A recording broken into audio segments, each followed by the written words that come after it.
Saya meminta wanita spek Khadijah dengan jalur cerita seperti Habibie. Bener. Bagaimana saya menghadapi ketika doa saya dikabulkan? Saya pun bingung.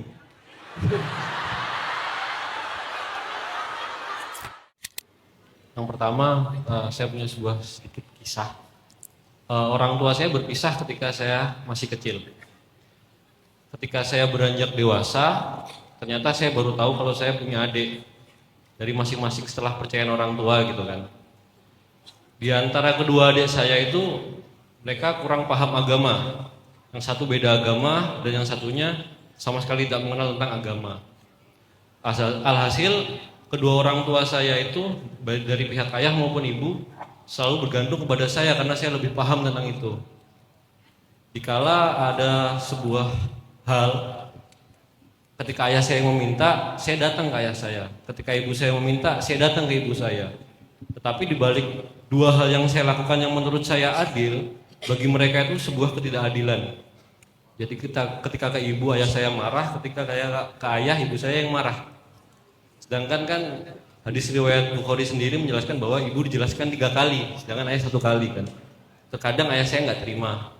Itu saya mau tanya bagaimana saya menyikapi keduanya supaya saya lebih adil. Itu yang pertama. Untuk yang kedua, masalah jodoh Ustaz.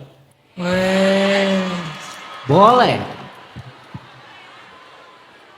Kayaknya ini lebih menyemangati kita ya. Gimana masalah jodoh, Ken? Kayaknya tipe-tipe orang kayak Ken ini sih idaman sih. Jadi gini Ustaz, kita kan kalau berdoa diusahakan sespesifik mungkin kan supaya tidak meleset. Saya pernah meminta Ustaz wanita spek Khadijah. Wanita Masya spek Allah. Khadijah. Spek Khadijah. Ada orangnya, tahu orangnya. Sebenarnya saya kurang tahu hadir di sini atau tidak Pak Ustaz. Oh, berarti Ken ngelihat tahu orangnya yang mana gitu ya? Kurang tahu saya di sini datang atau enggak Pak Ustaz. Jadi Bukan di sini, maksudnya ada orangnya nggak pas di? Ada. Oh, oke. Jadi saya berdoa kepada Allah di istikharah saya meminta wanita spek Khadijah dengan jalur cerita seperti Habibie. Bener. Bes. Jalur cerita seperti Ainun. Ya, kan dia wanita yang Habibie kan tipe laki-laki yang setia sampai mati, ya kan. Sedangkan perempuannya sendiri diperebutkan oleh banyak laki-laki yang bervariasi kan.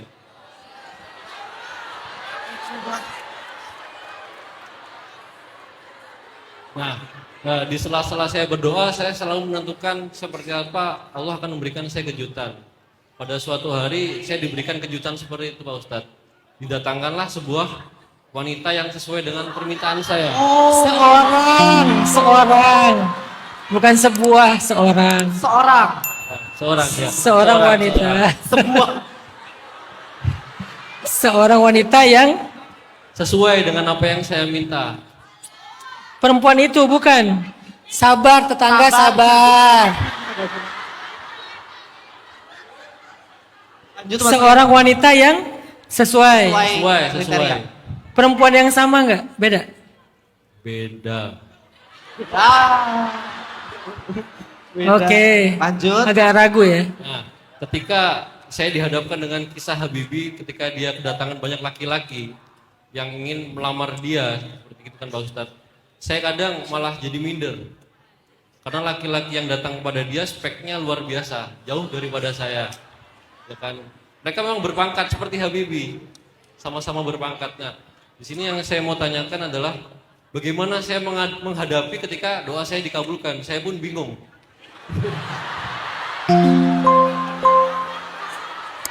Bersyukur aja, bersyukur. Emang udah diterima? Sebenarnya dari Belum. lama sudah dikode. Saya pun waktu Lebaran kemarin diminta untuk ke rumah menghadap ayahnya.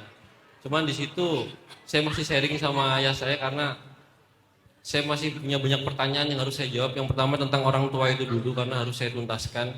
supaya nanti ketika menghadapi dunia pernikahan saya nggak punya permasalahan tentang seperti itu. Seperti itu.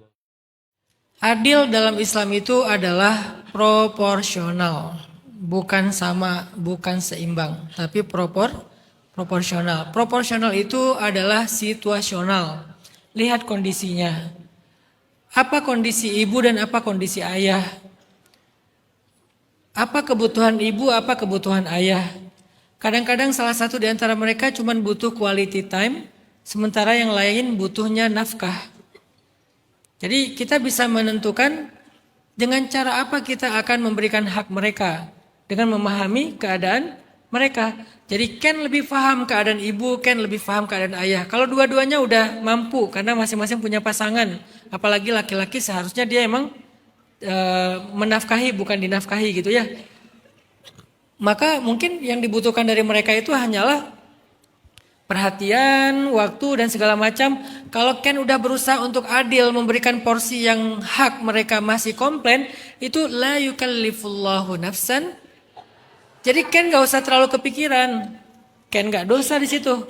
Ken bukan seseorang anak yang durhaka sama orang tua. Karena apa yang mereka tuntut dari Ken di luar taklifnya Ken, di luar kemampuannya Ken. Allah aja gak memberikan beban di luar batas kemampuan hambanya. Apalagi seorang hamba kepada hamba yang lain. Jadi Ken, rayah nafsak, tenangkan diri Ken. Yang penting Ken sudah memberikan yang terbaik yang semampunya. Tentang tuntutan-tuntutan yang datang berikutnya itu di luar kemampuan Ken. Tinggal istighfar pada Allah. Nabi juga pernah kayak gini. Ketika menafkahi istri-istrinya dengan nafkah yang cukup, Nabi berdoa, ya Allah, aku sudah memberikan apa yang aku bisa adil kepada mereka. Maafkan aku terhadap apa yang aku gak bisa adil kepada mereka. Apa yang bisa adil? Nafkah zahir. Apa yang gak bisa adil? Perasaan. Maka Nabi tetap beristighfar kepada Allah.